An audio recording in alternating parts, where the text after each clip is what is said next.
Bonjour, chers auditeurs et auditrices, bienvenue à Culture Soccer. Mon nom est Anthony Devarenne et je suis avec Antoine. Bonjour Antoine. Bonjour Anthony, comment ça va?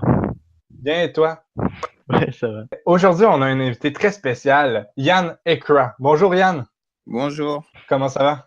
ça va bien et vous? Oui, ça va très bien, merci. Avant de commencer pour parler de ton parcours, parce qu'aujourd'hui, on va te présenter, on va parler de sujets vraiment intéressants. Est-ce que tu pourrais te parler de toi en environ 2 phrases? Comme tu l'as dit, moi c'est Yann Ekra. J'habite actuellement à Charlotte, en Caroline du Nord, et je joue pour Charlotte Independence, une équipe de USL. Tout a commencé en France, c'est bien ça? Oui, oui, c'est bien ça. Donc, mon parcours, j'ai commencé en France dans une petite équipe amateur qui est située à Paris. Et de là, j'ai été recruté pour aller à l'Olympique Lyonnais. Donc, j'ai passé 6, 7 années là-bas.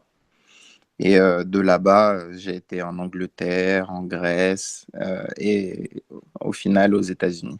Euh, pour revenir sur ton parcours à Lyon, comme ça a quand même été un beau parcours être dans un des meilleurs clubs formateurs de France. Mm. Ça a dû être vraiment enrichissant pour l'expérience et aussi footballistiquement, là. Ah oui, c'est sûr. À l'Olympique Lyonnais, comme tu l'as dit, c'est le meilleur centre de formation en France et un des meilleurs en Europe. Donc, c'est sûr que quand j'ai eu l'opportunité d'y aller, j'étais très content. Ma famille était contente pour moi. Et oui, c'était vraiment une très bonne expérience. C'était qui y a-t-il des joueurs qu'on connaît avec qui tu as joué à l'époque? Oui, oui, il y en a plein. Actuellement, il y a Alexandre Lacazette, par exemple, Hmm. qui joue à Arsenal. Il y a Loïc Rémy qui était à Chelsea. Il y a Karim Benzema, qui est au Real Madrid. Ouais, toute la Il y en a, génération. oui, oui, toute la génération, il y en a vraiment beaucoup, oui. Il y a personne qui parle de venir en MLS ou en USL aux États-Unis. Ah non, pour le moment, ils sont bien où ils sont, je pense. Peut-être dans le futur, vu que ça évolue tellement vite. Mais oui, pour le moment, ils sont bien dans leur club. Et t'as même eu l'opportunité, je crois, d'aller dans des sélections de jeunes en France. Oui, oui, j'ai fait des sélections de jeunes en équipe de France. Et pareil, j'ai côtoyé de très bons joueurs. C'était bien, oui. C'était vraiment une bonne expérience. Mais tu es né en Côte d'Ivoire. Oui, je suis né en Côte Et d'Ivoire t'as et jamais eu l'opportunité de jouer avec les sélections de jeunes ivoiriennes? en fait, j'ai jamais vraiment cherché parce que en fait, j'ai grandi en France. Je Hmm. suis arrivé en France, j'étais encore tout petit, j'étais bébé. Ma mère est française, donc j'ai Ouais, j'ai tu te passé sens tout. beaucoup plus français. Oui, voilà. Donc, je préfère jouer avec le pays où j'ai le cœur vraiment, ou que de choisir un pays par défaut, entre guillemets. Finalement, à 17 ans, tu décides de t'expatrier en Angleterre. Et tu as dit dans une entrevue plus tôt que tu aurais pu rester plus longtemps à l'Olympique Lyonnais. Oui. Est-ce que ça serait à refaire de partir si jeune? Est-ce que tu le ferais ou tu tenterais ta chance à l'OL? Bah, à cette période, c'était assez difficile de percer, entre guillemets, à l'OL. Parce que ouais, j'étais dans de très bonnes conditions, tout se passait bien, mais l'équipe première, c'était vraiment, vraiment difficile d'y arriver. Parce que les Hmm. jeunes qui arrivaient, c'était des Benzema ou des Ben Arfa. Voilà, fallait vraiment être un joueur hors du commun.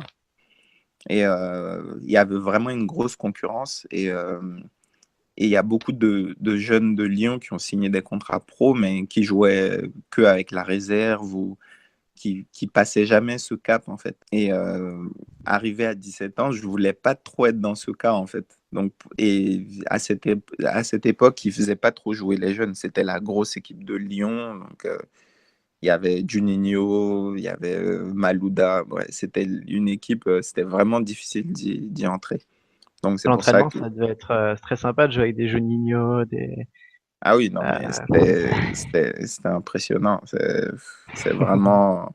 tu peux que progresser dans ces cas-là. Mais ouais, c'était très difficile d'arriver en équipe première. Donc oui, c'est là que j'ai eu l'opportunité d'aller en Angleterre. Et l'Angleterre, ça fait rêver tout le monde, tous les jeunes. Donc j'ai foncé. D'ailleurs, on n'en a pas parlé, mais on rappelle que, sur le terrain, tu es plutôt milieu offensif, voire second Oui, attaquant. ouais, en fait, j'ai démarré attaquant. À Lyon, je jouais attaquant. Et c'est en allant en Angleterre, j'ai commencé à reculer un petit peu. D'accord. Et comment tu es arrivé à Hull City, du coup? Il y a j'ai mon agent qui m'a contacté. Et Lyon me proposait un contrat et Hull City me proposait un contrat aussi. Donc j'ai essayé de voir, discuter, voir peser le pour et le contre. Et au final, j'ai décidé d'aller à Hull. Et on le sait, le jeu de l'Angleterre est beaucoup plus physique. Ouais. Est-ce que ça a été dur au départ, l'adaptation et tout, surtout dans un nouveau pays, une nouvelle langue, une nouvelle culture? Bah, la chose qui a été le plus difficile, ça a été plus hors du terrain, en fait. C'était plus la langue, comme tu dis, et la culture, c'était totalement différent. Et à 17 ans, être dans un pays étranger, sans ta famille, ça a été ça le plus difficile. Et en plus, au club, il y avait pas de Français encore quand j'ai signé. Ils sont arrivés plus tard. Donc ouais, au début, je me sentais vraiment seul. Comment as-tu trouvé ton expérience au final en Angleterre qui a quand même été de courte durée? Bah, en fait, ma première année là-bas, bah, vu que je me sentais vraiment, je n'étais pas bien mentalement, parce que, comme je l'ai dit, la langue, la famille, bref, c'était vraiment, vraiment dur. Donc, j'ai eu une opportunité d'aller en prêt en Grèce, à Athènes. Et donc, j'ai été à Athènes, mais au départ, c'était plus pour essayer d'avoir des minutes un peu pour jouer en équipe première que j'ai été en Grèce. Donc ouais, donc j'ai été en Grèce pour essayer d'avoir un peu plus de temps de jeu, on va dire. Et rendu en Grèce, est-ce qu'il y a encore une fois les barrières de la culture, de la langue, comme qu'il y avait eu en Angleterre? Est-ce que tu as eu les mêmes problèmes ou ça s'est mieux passé? Évidemment, il y avait la barrière de la langue, mais en Grèce, c'était un peu moins sous pression, on va dire. Parce que le championnat grec est moins populaire que le championnat anglais. Donc, il y avait moins de pression, il y avait moins d'attente, on va dire. Donc, c'était un peu plus détente, si on peut employer ce mot. Mais bon, après, j'ai été, et ça s'est pas passé comme je voulais, vu que dès que je suis arrivé, le coach, euh, le coach avec lequel j'ai parlé avant d'arriver a été limogé. Ouais, ça aide pas. Donc, ouais, donc ça fait un nouveau coach est arrivé et, bah, dans ces cas-là, c'est toujours pareil. Ils ont leurs idées, ils ont des joueurs à qui ils font confiance. Ils me connaissaient pas et donc ça s'est pas passé comme j'avais prévu en fait. Et donc, tu as joué plus avec l'équipe des moins de 21, c'est ça? Oui, oui, j'ai joué plus avec l'équipe des moins de 21. Ça se Et passait dans bien, j'avais du temps de jeu, donc Hmm. c'était Mais bien avec eux.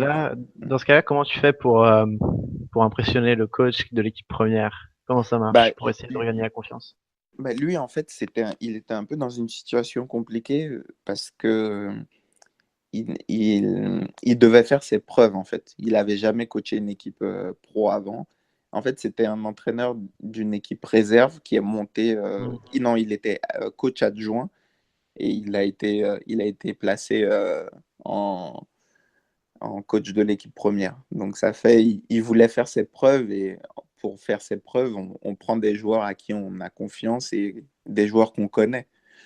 Mm. Donc, moi, je venais d'arriver, ils ne me connaissaient pas, j'avais 17 ans. Et donc, c'est dur de. Je le comprends, puisque c'est vrai que c'est dur de miser sur un Ouais, c'est jeune ça. que tu connais pas, alors que tu dois faire tes preuves. Mm. Donc ouais, ça a été difficile sur ce niveau-là, mais ça m'a pas déprimé ou quoi que ce soit. Bon. je jouais avec l'équipe réserve et j'essayais de m'adapter. Et ensuite, après ton 6 mois passé en Grèce, tu retournes en Angleterre. Est-ce que tu as passé une autre saison en Angleterre ou le Oui, contrat s'est terminé? bah en fait, quand je suis retourné en Angleterre, la Grèce, en fait, m'a beaucoup aidé, en fait, parce que je me sentais un peu mieux dans un groupe de, à- avec de grands joueurs, entre guillemets, puisqu'en Grèce, il y avait de joueurs de gros joueurs de bonne qualité. Donc, quand je suis retourné en Angleterre, j'avais plus confiance en moi, j'avais vraiment faim, on va dire. Je voulais vraiment m'imposer et je me sentais vraiment bien, en fait. Et le coach de l'époque à Hull m'avait parlé en début de saison. Il me disait oui, que il est content de moi, de mes pré-saisons et que il comptait sur moi pour la nouvelle année. Et comment ça s'est passé cette nouvelle année? Bah, la nouvelle année, j'ai démarré en réserve, mais bon, tout le temps, je m'entraînais avec l'équipe première et ça se passait bien. Et encore, malheureusement, je crois, je dois avoir quelqu'un qui veut pas que ça marche. Donc, le coach s'est fait encore renvoyer, le coach de Hull. Hmm. Donc, encore un nouveau coach qui arrive. Et en fait, c'est un peu, quand un nouveau coach arrive, tout repart à zéro, en fait. Ouais, tu dois Donc, l'impressionner pendant oui, voilà. tout Donc, l'entraînement. tout ce que j'avais fait avec l'ancien coach qui m'avait mis dans le groupe, tout ce qui se passait bien, le coach qui comptait sur moi, tout ça, bah, tout repart à zéro, en fait. Ok. Donc, pareil, faut refaire ses preuves, faut montrer des choses. Et quand le nouveau coach arrive, pareil, ils ont leurs idées, ils ont des joueurs à qui ils font. En fait, pareil, ça s'est passé exactement comme l'année en Grèce, en fait. Enfin, les 6 mois en Grèce. Donc, on pourrait penser qu'après ces 2 saisons, tu es reparti dans l'Angleterre quelque peu frustré par la situation. Mm. Parce que tu devais sentir que tu avais quand même le niveau, mais à cause des changements d'entraîneur, ça doit être quand même frustrant, là. Oui, oui, et aussi, c'est difficile, en fait, d'aller en Angleterre ou dans un autre championnat et être dans une équipe qui joue le maintien, en fait. Hum. Parce que, étant jeune, je veux dire, parce que quand une équipe qui joue le maintien, les coachs, généralement, la mentalité qu'ils ont, c'est de faire jouer des joueurs d'expérience qui, euh, qui ont déjà vécu ça, on va dire. Donc, ils ont du mal à introduire des nouveaux joueurs, en fait, des joueurs. Et je les comprends, en fait, c'est normal. Parce que quand tout se passe bien, c'est plus facile de mettre un jeune, de lancer un jeune. Alors que quand tu dois gagner des matchs, quand tu dois maintenir ton équipe, bah, c'est plus difficile. C'est dur de faire entrer un jeune contre, je sais pas, Arsenal ou Manchester et tu dois essayer d'avoir un match nul ou un point. Ouais. Tout ça, en fait, ça a été vraiment difficile. Et Mais toi, je pense que si j'aurais été dans une équipe qui jouait pas le bas de classement, on va dire, qui faisait plus confiance aux jeunes, ça serait passé autrement. Mais bon. en plus, toi, de ton côté, tu devais être assez frustré parce que tu avais envie de jouer, j'imagine, pour prouver que Ah tu oui, pouvais donner un plus. Parce que comme l'équipe ne marchait pas ouais. avec les vieux titulaires, j'imagine que Mm. les jeunes voulaient jouer. Ah oui, ça c'était sûr. Et surtout qu'aux entraînements, ça se passait vraiment bien. Genre, Mm. quand tu vois qu'aux entraînements, tu te bats, que tu sens vraiment que tu as le niveau et que ça n'arrive pas, bah, au bout d'un moment, si tu n'as pas quelqu'un qui te parle constamment, qui te dit oui, t'inquiète pas, sois patient, et c'est dur d'être patient quand tu es jeune en plus. Mm. Donc oui, si tu n'as pas quelqu'un comme ça qui te parle beaucoup, c'est... Donc, ensuite, après ton expérience en Angleterre, tu décides de retourner en France. Comment ça s'est passé? Est-ce que tu as eu plusieurs offres? Bah, quand je suis retourné en France, ah oui, il faut savoir à Hull, en fait, l'équipe est descendue en deuxième division. Donc, ça fait tous les joueurs qui étaient en fin de contrat sont partis.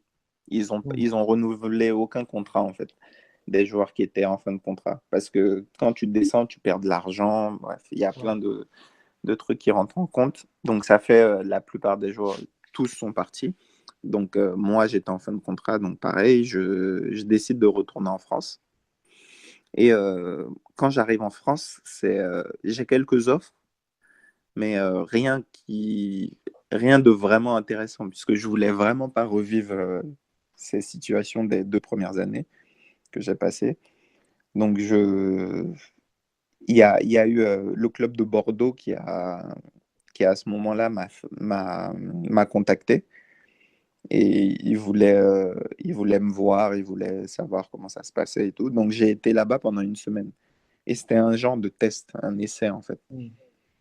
Donc, j'ai été en essai là-bas et ça s'est très, très bien passé d'ailleurs. Et, mais pareil, au final, je ne sais pas vraiment ce qui s'est passé. Ils ont décidé de signer un autre attaquant, en fait. Et bah, l'autre attaquant, je ne sais pas si vous le connaissez, c'est Diego Roland, il s'appelle. Ah ouais, Oui. bah, Voilà, donc on était, c'était entre les deux et moi j'ai fait en gros l'essai, j'ai joué des matchs avec eux, ça se passait vraiment bien et au final ils ont décidé de partir avec lui en fait, de le faire signer. Donc de là, pareil, j'ai été juste après Bordeaux, il y a le club de Châteauroux en deuxième division en France qui m'a contacté et donc j'ai signé avec eux. d'accord. Et pour toi, tu voulais attraper du temps de jeu en Ligue 2, j'imagine? Oui, oui, pareil, je voulais aller en Ligue 2, avoir du temps de jeu et tout. Et pareil, à Châteauroux, en fait, ils m'ont refait passer en, je sais pas si, ils m'ont refait passer en amateur, en fait. Hmm. Parce que il y a, dans des clubs, il y a certains, quand il y a un taux de, tu as le droit à un certain nombre de joueurs en contrat professionnel. Et, Ouais. et quand tu atteins ce niveau, en fait, c'était le budget du club, ils ne pouvaient plus faire signer de contrat pro. Donc, ils m'ont fait signer un contrat où je jouais avec la réserve, mais une option professionnelle. Donc, ça fait, j'ai joué avec la réserve, ça s'est très bien passé. Et après, il y a eu des blessures, il y a commencé à avoir des blessures, et c'est là que ça a dérapé aussi. En gros, j'ai vraiment pas eu de chance, en fait. Ouais, ouais. Mais tu as eu de la chance parce qu'en passant après ton parcours à Berrichon, Mm. il me semble que l'été d'après, tu pars aux États-Unis. Oui, pareil, après la Berrichon, en fait, j'ai terminé à Berrichon sur une blessure. Donc, j'ai soigné cette blessure et je suis venu en vacances, en fait, aux États-Unis. À la base, j'étais pas vraiment venu pour un projet sportif. J'étais venu en vacances pour voir mes beaux-parents. Donc, quand je suis arrivé ici, pour les vacances, en fait, je voulais me remettre en forme, vu que je revenais de blessure, me remettre en forme pour retourner en Europe et faire des essais ou trouver une équipe, en fait. Ouais. Mm. Et tu as eu de la chance qu'il y avait un club qui faisait des essais aux États-Unis, là où tu étais. Oui, donc oui, j'ai cherché un peu et j'ai vu le club d'Harrisburg, City Highlanders, qui faisait des essais. Donc j'ai décidé d'y aller et voir ce que ça pouvait donner. Et juste pour donner un détail, pour ça, la maison qui tente de rechercher présentement les Highlanders d'Harrisburg, ils Mm. sont maintenant nommés Penn FC. Il y a eu un petit rebranding de la marque. Donc, Ouais. pour être plus informé, là, vous pouvez aller voir Penn FC. Et donc, dans ce club d'Icelander Harrisburg, tu as fait un try-out. C'est une sorte Euh, d'essai comme ils font aux États-Unis, non? oui, oui, c'est exactement ça. J'ai fait un try-out. Ça a duré combien de temps? C'était 3-4 jours. C'était pas très long. Donc, en fait, ça, c'était le premier essai. Hmm. Et, et après celui-là, si celui-là se passe bien, il t'invite pour un nouveau trial-out, mais avec les joueurs qui sont déjà dans le club. Et donc, oui, j'ai fait le premier, ça s'est très bien passé. Et le deuxième, quand je suis arrivé, il y avait les joueurs qui étaient déjà dans l'équipe. Et pareil, ça a duré une semaine, celui-là. Et ça s'est très bien passé. Et à la fin de ça, ils m'ont proposé un contrat. Et donc tu as dit ta belle famille était aux États-Unis, donc ta femme habitait ou ta belle famille habitait là où le club était? Oui, ils habitaient à 1 heure et demie de là où le club était. Ma belle Ah, famille. oui, donc ça devait aider par rapport à ce que tu avais connu en Angleterre ou en Ah Grèce. oui, oui, c'était beaucoup mieux parce que voilà, t'es plus proche de ta famille, Ouais, t'as tout. pas besoin de Ouais. les convaincre de se déplacer, ni rien. Oui, oui, voilà. C'était vraiment cool. Donc, je pense que t'en mets la pré-saison avec 3 buts en 3 matchs. Donc, c'est bon ça pour avoir la confiance du coach. Ah oui, là, oui, c'est vrai que ça a été très vite. C'était un football différent déjà. Donc, oui, donc je me suis vite adapté. Et pareil, après tout ce que j'avais connu, je voulais pas connaître les mêmes blessures, les mêmes erreurs, les mêmes. Donc, j'ai démarré là avec vraiment avec beaucoup d'ambition, on va dire. Et quand tu dis que c'est un football différent, c'est moins physique, c'est plus technique, C'est plus physique. que la Ligue Ben, 2. oui, oui, c'est plus physique. Parce qu'ici, il y a beaucoup d'athlètes, on va dire. En Europe, c'est plus basé sur la technique, la tactique. Hmm. Et ici, c'est beaucoup plus sur le physique. Il faut toujours être prêt, il faut toujours aller au contact. Oui. Et donc, ta première saison, tu as joué 21 matchs pour Mm. 6 buts et une passe décisive. Oui. Et tu as surtout fait un beau parcours individuellement en US Open avec 3 buts et une passe. Pour un club à ce moment-là, la USL était en Division 3. Oui. Ça fait quoi pouvoir jouer la US Open et avoir l'opportunité de jouer face à des plus grands clubs? Je sais pas si tu as eu l'opportunité de jouer contre des clubs de MLS, de NASL qui étaient à ce moment-là en Division 2. Oui, oui, si. Dans le parcours en Open Cup, on a joué contre Philadelphie, Philadelphia Union. Donc ça, c'est ce match individuellement, ça s'est bien passé. J'ai fait 2 passes décisives mais enfin on a perdu, donc j'étais pas forcément content, Ouais. mais bon. Mais oui, la Open Cup, c'était un bon moyen de se montrer, on va dire. Et d'ailleurs, je pense que l'Union avait aimé qu'est-ce que tu avais produit parce qu'ensuite, tu as été contacté par Philadelphie, c'est bien ça? Oui, et après la saison, j'ai été contacté par Philadelphie. Et oui, oui, en fait, c'était exactement ce que je voulais, en fait. Je voulais commencer en USL parce que c'est dur de venir et de vouloir aller direct dans MLS. Hmm. C'est très difficile. Donc oui, donc c'était ça le plan de base. Mais tu as fait entre la USL et la MLS, tu as fait quelques matchs avec les Harrisburg Heat en indoor. La saison en USL, avant, quand je suis arrivé, elle durait que 5-6 mois maximum. Hmm. Donc, ça fait le reste. Et aussi, les salaires, en fait, en USL à cette époque, beaucoup d'équipes ne payaient les joueurs que pendant 6 mois, que pendant Hmm. la saison. Et la off-season, les joueurs n'étaient pas payés, en fait.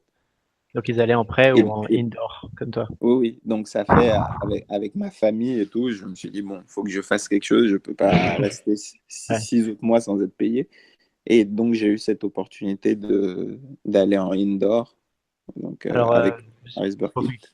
pour ceux qui connaissent pas, le indoor, c'est différent au futsal, hein. C'est aux États-Unis, c'est dans une arène de hockey, c'est ça? Oui, oui, c'est ça. Et il y a pas de sortie, tu joues avec les murs. Euh, Mm. Ça se joue à 6 contre 6. 5 Ouais. contre 5. Et Mm. t'as fait une plutôt belle saison avec 11 matchs. Oui, oui, oui, en fait, j'ai vraiment pris indoor comme un amusement, on va dire. Ouais. C'était parce que je comptais pas en faire ma carrière, donc je me suis dit, bon, une fois comme ça, autant en profiter, s'amuser. C'était vraiment pour s'amuser. Et aussi, j'essayais vraiment de ne pas me blesser parce que c'est vraiment beaucoup de contacts. Ouais, C'est et puis c'est très, très physique. Donc, j'essayais de ne pas me blesser parce que j'avais une carrière à poursuivre dans outdoor. Donc, voilà. Donc, après cette saison de indoor, est-ce que c'est à ce moment-là que tu signes pour l'Union ou c'est la saison d'après? C'est juste oui, la saison d'après, en fait. OK. La saison d'après, j'ai fait une bonne saison avec Highlanders encore. Et donc là, Union, après la saison avec Highlanders, ils m'ont contacté pour venir faire un essai d'une, 2 semaines. Donc j'ai été là-bas. L'essai s'est très très bien passé. Et donc ils m'ont fait signer. Mais en fait, il leur restait juste un mois de saison en fait. J'ai signé en fin de saison là-bas en fait. Il en leur fait, restait plus que 3 matchs à faire. c'est comme si si t'avais signé pour un stage d'un mois, en fait, dans un essai un peu plus long. Oui, oui, mais en fait, ça, c'est une des choses dans le soccer que je connaissais pas, en fait. Mm. Euh, Parce que quand j'ai été à Philadelphie, j'ai signé un contrat de 3 ans, en fait. Donc, et en Europe, quand tu signes 3 ans, Oui, c'est c'est un contrat obligé, de 3 ans, en fait. sinon ils Oui, payent voilà. ton salaire pendant 3 ans. Oui, oui. Donc, je m'attendais pas à ça parce que à Philadelphie, bah, quand ils m'ont fait signer, j'étais content et tout. Donc, je vis avec ma famille. Donc, ma famille, on s'est déplacé, on a Mm. emménagé à Philadelphie. Et en fin de saison avec Philadelphie, on a tout le temps des réunions de fin d'année, en fait, pour savoir comment la saison s'est passée. Donc, à la réunion de fin d'année, les coachs m'ont dit qu'ils étaient contents de moi, que j'ai été très sérieux aux entraînements, que tout s'est bien passé et que pour la saison prochaine, ils comptaient vraiment sur moi et qu'ils me donner du temps de jeu, ils vont beaucoup changer l'effectif. Mhm. Et donc, moi, je sors de cette réunion super content et je pars en vacances la tête reposée, on va dire. Donc, les vacances, elles ont duré peut-être un mois et demi.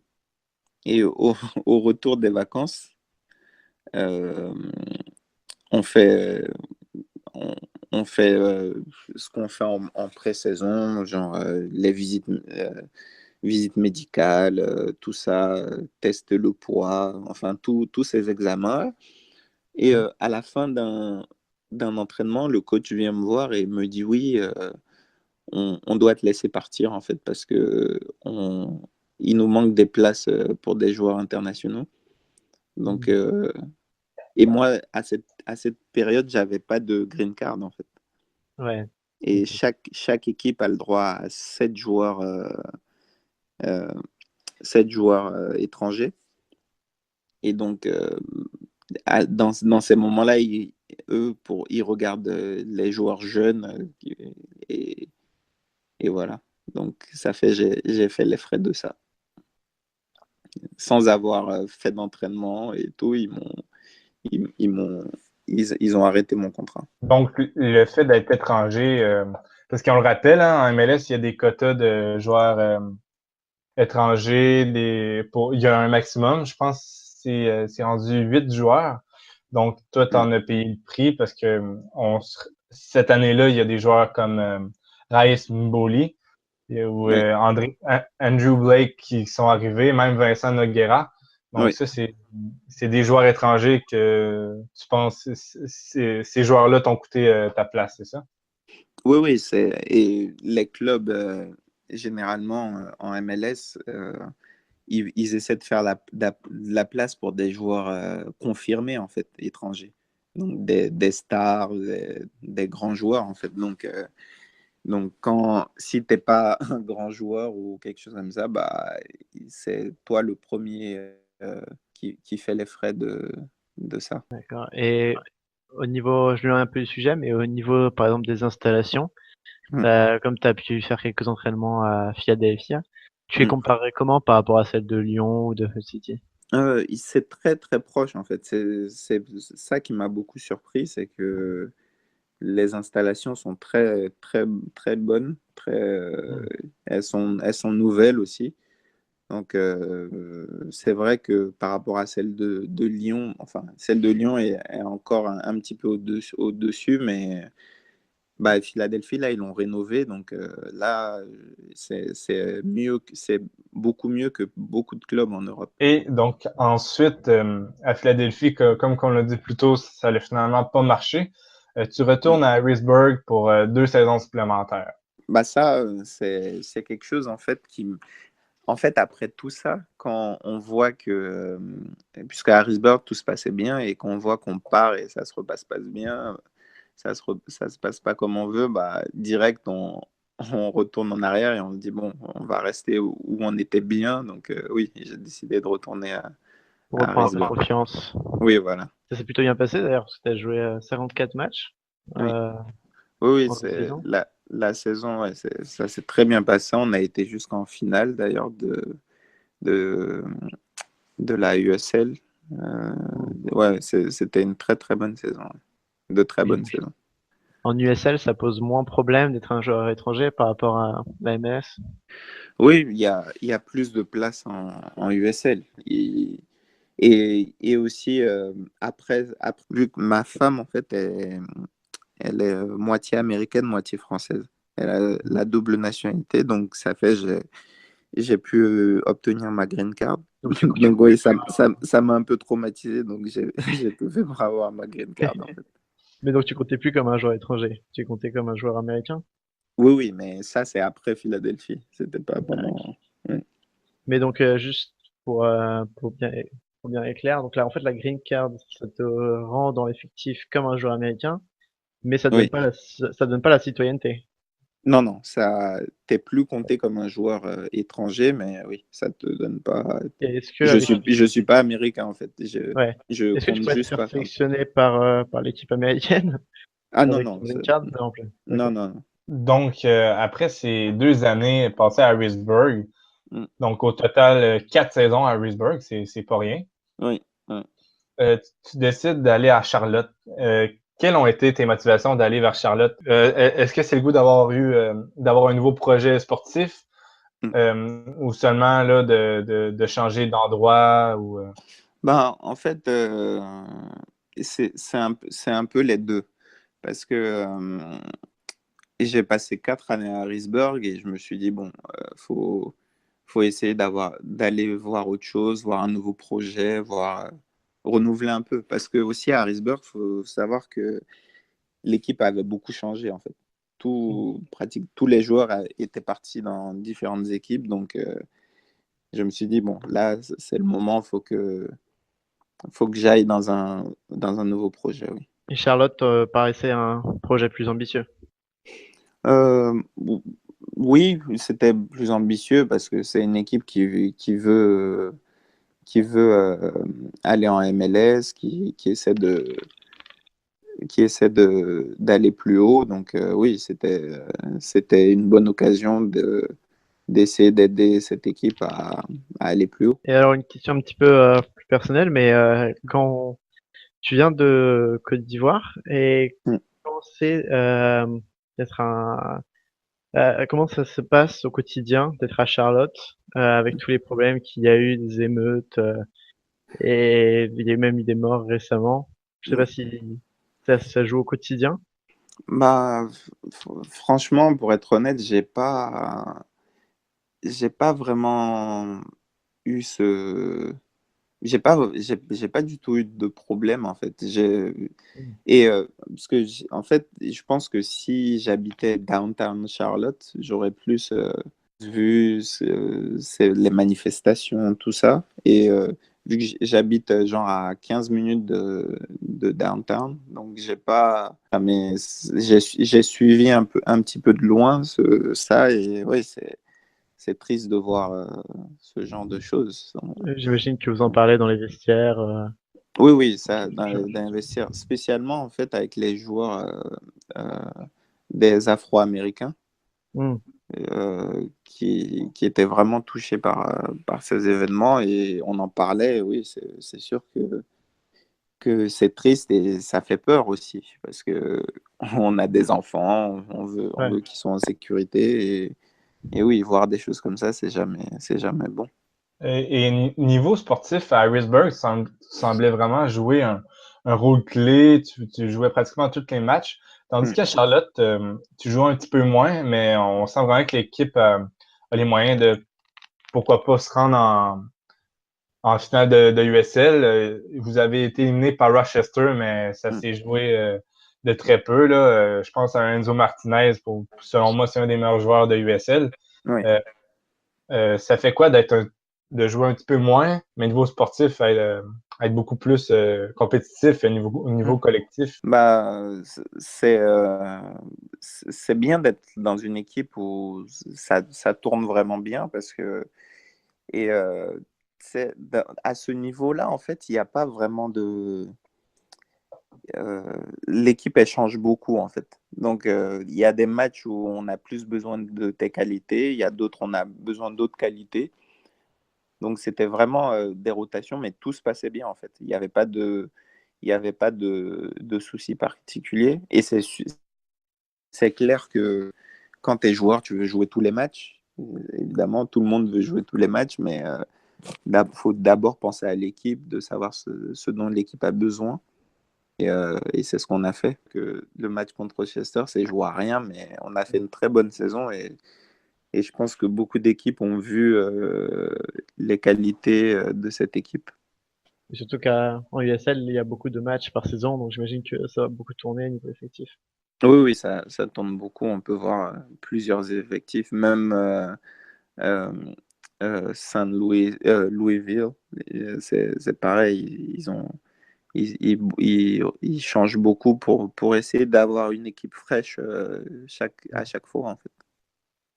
Oui, c'est vrai. Je pense à excusez-moi, je pense à un Canadien qui fait partie de la sélection, un McAnthony Kay, qui a vraiment des excellentes qualités. Et il n'était même pas sur le partant pour la finale face aux Sword Park Rangers, là. Donc, c'est vrai que la USL, c'est vraiment une ligue de rotation. Et le soccer aux États-Unis ou au Canada, on joue vraiment beaucoup en fonction de l'adversaire. Donc, c'est vrai Mm. que l'adversaire est un petit peu plus en contre-attaque. On va prendre un tel type de joueur. Tu sais, c'est vrai que Oui, oui, ça change beaucoup. Donc oui, c'est sûr que quand tu es joueur, comme j'ai dit, tu veux jouer tous les matchs, mais après, il faut voir quand ça marche, c'est bien en fait. Tu es content de voir que tu es dans une équipe qui gagne, qui joue bien. Donc oui, ça change des choses. et pour parler un peu du futur, l'an prochain, North Carolina FC, Mm. l'équipe qui est située à Raleigh, fait son entrée en USL. Oui, Je pense que de votre côté, ça va être une assez bonne rivalité, non? oui, oui, c'est sûr que ça va être. Déjà, on les a joués en Open Cup. Donc oui, c'est toujours. Mais je trouve ça bien en fait d'avoir des rivalités dans le sport. Et ça donne une motivation supplémentaire. Et oui, avoir cette rivalité, c'est excellent pour les fans, pour les joueurs et pour l'État de Caroline du Nord. Et comme on le disait, il y a donc North Carolina qui arrive en USL. Il y a aussi d'autres équipes qui arrivent chaque année. Toi qui Mm. es en USL, qui l'as connu depuis quand même quelques années, est-ce Mm. que tu trouves que le niveau a vraiment augmenté depuis tes débuts avec Harrisburg? Ah oui, ça, sans aucun doute, ça a beaucoup augmenté. Les clubs sont beaucoup plus ambitieux. Il y a, ça grandit vraiment. Avant la saison, bah, on peut voir la durée de la saison qui durait 5 mois. Maintenant, ça dure pratiquement 8 mois. Donc, ça a beaucoup changé. Et c'est beaucoup mieux, hein. C'est beaucoup mieux, c'est plus professionnel. Et oui, et ça continuera en fait à grandir. Oui, en effet. Et qu'est-ce qui est intéressant de parler avec toi, Mm. c'est que tu es vraiment arrivé au début de la USL parce qu'elle a commencé ses activités en 2011 et toi, tu es arrivé en 2012. Oui, Donc, tu as vraiment pu voir l'évolution de cette ligue. oui, Je tiens à rappeler qu'elle en 2011, il y avait seulement 12 équipes et c'est pratiquement rendu ça va être une trentaine pour la prochaine saison, là. Donc, ça a le plus que doublé et ça va bientôt peut-être tripler, là. Ouais, ouais, c'est incroyable en fait. En si peu de temps, un aussi grand nombre d'équipes et oui, et aussi beaucoup d'équipes qui ont l'ambition d'aller en MLS aussi. C'est ça qui est impressionnant et c'est ça qui fait que le niveau augmente d'année en année. Et d'ailleurs, pour toi, jouer dans des stades comme tu l'as dit, pas mal d'équipes essayent d'arriver en MLS, donc tu as des très bons stades, des très bonnes ambiances à Sacramento, Cincinnati. Oui. Pour toi, quels sont les stades les plus intéressants dans lesquels tu as pu jouer en USL? Bah, celui avec le plus de fans, c'est Cincinnati. Ça me rappelait l'Europe en fait. Les, Mm. des gros matchs et tout. Donc oui, c'est un stade avec il y a beaucoup de ferveur, beaucoup de fans. Ils sont passionnés et tout. Et oui, c'était bien de jouer là-bas. Et niveau jeu, la USL, est-ce que tu aurais un comparatif semblable en France ou en Europe niveau qualité de jeu? Bah en fait, on va dire que ça se rapproche un d'Angleterre parce que c'est un jeu, c'est beaucoup en transition, genre, beaucoup les deuxièmes ballons, les duels. Donc ça se rapproche un peu plus de l'Angleterre que des autres championnats européens. Et niveau qualité, est-ce que ça serait plus la D3 anglaise ou tu penses la D4? Oui, sûrement la D3 anglaise, sûrement. Mm. Puisque oui, étant à Hull, j'ai vu des équipes de D3, D4, et oui, je pense les bonnes équipes de USL ont le niveau d'une oui, D3 anglaise. Il y a des joueurs qui t'ont marqué en USL cette année ou le fait de jouer, par exemple, en USL, il y a quelques stars comme Joe Cole ou Didier Drogba. Mm. Est-ce que il y a des moments qui t'ont particulièrement marqué ou des joueurs particuliers? Bah, en fait, déjà, c'est bien d'entendre que des noms comme ça viennent en USL. Hmm. Drogba, Joe Cole, c'est des gens qui ont pratiquement tout gagné dans leur carrière, bon, tout le monde sait ce qu'ils ont fait et qui viennent en USL, c'est fantastique.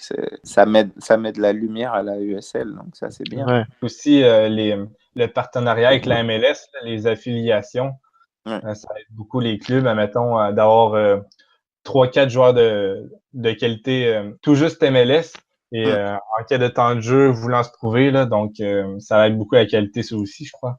Oui, oui, c'est sûr, ça améliore la qualité. Il y a toujours, chaque année, tu découvres des nouveaux joueurs en USL, de très bons joueurs. Donc oui, c'est intéressant. Et pour toi, est-ce que c'est un plus ou un moins que le fait que les réserves MLS jouent en USL? Est-ce que c'est quelque chose que tu préférais aller voir dans leur propre ligue ou c'est quand même des adversaires assez bons? Non, non, ce sont de très bons adversaires. Le seul souci avec ça, c'est que l'équipe, elle change beaucoup, en fait. Hmm. Genre, par exemple, un jour, tu vas jouer contre New York Red Bull, par exemple. Tu vas jouer contre eux et le match d'après contre eux, ça sera une équipe totalement différente. Parce qu'il y a beaucoup de rotation. Il y a déjà que dans les équipes qui n'ont pas vraiment d'affiliation, où l'affiliation n'est pas très très forte, tu as de la rotation. Mais donc imagine avec les équipes Orlando B ou tout ça, Ouais. la rotation elle est encore plus forte. Donc Et aussi, niveau ambiance, ça doit pas être dingue pour les stades. oui, c'est vrai, ils ont beaucoup moins de fans parce que les fans supportent plus l'équipe première.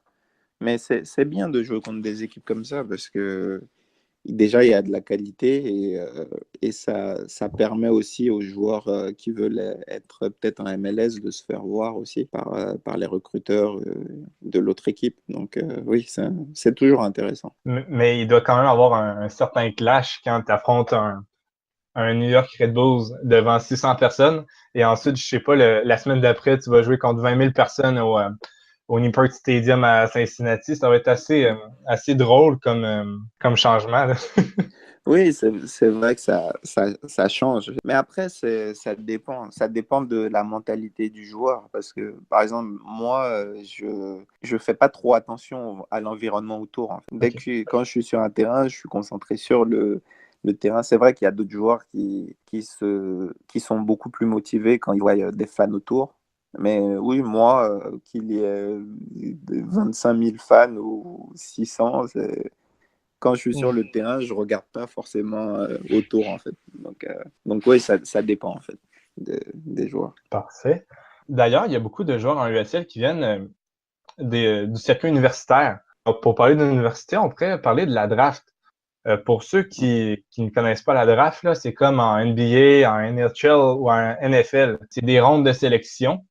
En MLS, il y a 4 rondes de 22 sélections. 22 parce qu'il va y avoir prochainement 22 équipes. Les sélections sont basées sur des joueurs ayant évolué en NCAA. C'est obligatoire. Et l'ordre de sélection est basé sur le classement de la plus récente saison, c'est-à-dire la pire équipe choisie en premier. Et finalement, les équipes peuvent s'échanger les choix de repêchage. Et pour que les choix soient plus clairs, la MLS organise des combines, en sorte des sortes d'essais.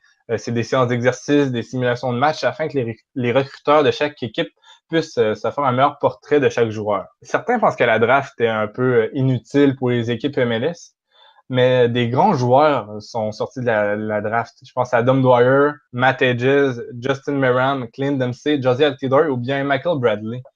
Donc, toi, Yann, t'en penses quoi de cette draft? En fait, je trouve qu'elle est intéressante, mais je sais pas, ces dernières années, je crois qu'il y a des chiffres qui sont sortis d'ailleurs qui montrent que beaucoup de joueurs qui sont draftés ne jouent pas en fait avec leur équipe de MLS. Donc moi, je pense que ce qu'ils devraient faire, s'ils nous écoutent, la fédération, tout ça, ce qu'ils devraient faire, c'est en fait de faire que les clubs de USL draftent les joueurs de collège et après cette draft, en fait, que les clubs de MLS regardent les joueurs en USL, en fait. Mais après, il y a pas mal de joueurs draftés ceux qui finissent pas en MLS de base, ils vont quand même. Il y en a pas mal qui se retrouvent en USL, non? Oui, oui, en fait, parce que j'ai eu l'occasion en fait de parler avec des joueurs de collège qui sont draftés ou qui ont été draftés, et la plupart me disent que le niveau de collège n'a rien à voir avec le niveau de USL déjà, et encore moins avec celui de MLS. Donc en fait, je trouve que ça leur fait un trop gros écart en fait. C'est pas une bonne formation. Oui, parce que si tu es au collège, t'as pas joué de match pro, t'as rien de tout ça, et on te met directement dans le grand bain, c'est beaucoup plus difficile. Alors que si tu es en USL, et le niveau de l'USL, il commence à être vraiment très haut, donc tu fais ton année en USL, si tu es bon en USL, on peut te drafter de la USL à la MLS. Donc ça fait moins d'écart et après le club de MLS, ça lui met c'est un peu plus sûr qu'un joueur de collège soit bien en MLS. Ouais, mais c'est marrant, Ouais, en fait, on avait parlé avec un joueur du USL, Sofiane Tergou, qui lui était passé en fait par les universités américaines. Enfin, il n'avait pas été drafté, mais il avait fait le parcours universitaire. Mm. Et l'avantage, en fait, selon lui, c'était qu'il avait, en fait, pour eux, c'est mieux pour le niveau étudiant, parce ils ressortent avec un diplôme, Oui, ils payent pas l'université, et puis en même temps, ils ont la chance d'être repérés par des clubs américains. oui, non, non, mais c'est sûr. En fait, le truc, c'est que ça fait tellement longtemps que ça en place ça que c'est dur de changer ou de faire autre chose. Mais moi, personnellement, je pense que ce serait mieux, ce serait plus avantageux pour les clubs, en fait, ça. Mm. Parce que tu es sûr qu'un joueur est vraiment bien formé avant d'aller dans le grand bain, on va dire. ouais, et je suis d'accord avec toi. Je suis d'accord avec toi parce que on s'entend que lors de la draft, il y a 80 joueurs qui sont sélectionnés. Mm. Et à chaque année, il y en a peut-être réellement 5, Oui, 5 voilà. ou 10 maximum qui vont faire le Mm. saut à moyen ou long terme en MLS. Oui, Et oui. Mm. Et Oui, seulement deux, trois. exactement ce chiffre que j'ai vu. Oui, c'est ça que j'avais vu. Oui. Ouais, et cette année, des joueurs qui sont sortis de la draft et qui ont un réel impact, il y en a, mais c'est pas tant que ça. Je pense à Boudan Ladi, qui Mhm. l'a fait, mais à part ça, Julian Gressel aussi. Mais à Mhm. part ça, là, c'est les Rien. recrues. Je suis d'accord avec toi, là, en USL, ça l'aiderait à leur transition vers le monde professionnel. Oui, puisque si le joueur est bon, de toute façon, quand t'es vraiment bon, on te remarque en fait. Et ça les aiderait beaucoup plus que d'aller direct de collège à la MLS. Et surtout que il y a beaucoup, les affiliations, elles sont assez fortes. Donc ça fait que c'est facile pour la MLS de suivre un joueur qui est en USL, qui a été drafté et tout ça. Donc c'est beaucoup, ça serait beaucoup Et mieux pour eux. la plupart de tes coéquipiers en USL, quand ils sont américains, ils viennent de parcours universitaires ou de parcours amateurs? Euh, Bah en fait, il y en a de plus en plus qui viennent de l'étranger, donc qui n'ont pas suivi le parcours universitaire des États-Unis. Mais oui, et aussi, oui, c'est vrai qu'il y en a beaucoup aussi qui viennent de collège. Et bah d'ailleurs, c'est avec tous ceux-là que j'ai parlé qui m'ont dit que oui, il y avait vraiment une grosse différence entre la MLS et le collège. Et on en avait parlé de ça et il me disait oui, ça serait bien que ces joueurs soient d'abord en USL et après aillent en MLS. Fait. Donc, c'est ça qui conclurait l'émission. Avant de conclure, pour la prochaine saison, est-ce que tu es assuré d'aller avec Charlotte?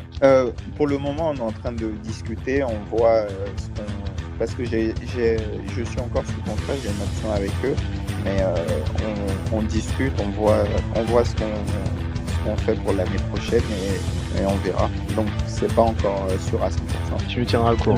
Oui, oui, Ouais, pas de tu me souci. tiens au courant. Pas de souci. Et si malheureusement ton aventure se terminerait avec Charlotte, est-ce que ton principal but c'est de rester aux États-Unis ou ça serait de tenter l'Europe? Non, j'aimerais rester aux États-Unis, mais oui, s'il y a une bonne opportunité en Europe, pourquoi pas. Merci. Donc, Yannick Ross, c'est où qu'on peut te suivre sur les réseaux sociaux, là? Moi, sur Instagram, c'est Yanekra. Donc, je suis Yanekra. Sur Twitter, c'est @YanStyle. Donc, on peut me suivre là. Et sur Facebook, pareil, Yanekra. Parfait, merci. Et toi, Antoine, c'est où qu'on peut te suivre? On peut le trouver aussi sur Twitter et Insta, Antoine Latran.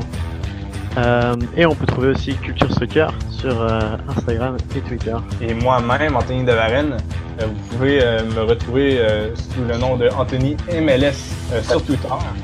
Et j'écris sur Lucan Opposé, tout comme Antoine. Et d'ailleurs, je vais faire une petite promo pour Lucan Opposé. Les magazines sont maintenant en vente. Donc, vous pouvez acheter les magazines et même vous abonner. Donc, merci, à la prochaine. Merci beaucoup, Yann, de ta présence. Ben, merci de m'avoir invité. Merci. Et bonne chance pour le futur de ta carrière et bonne continuation à Charlotte. Merci. Merci. À la prochaine. À la prochaine.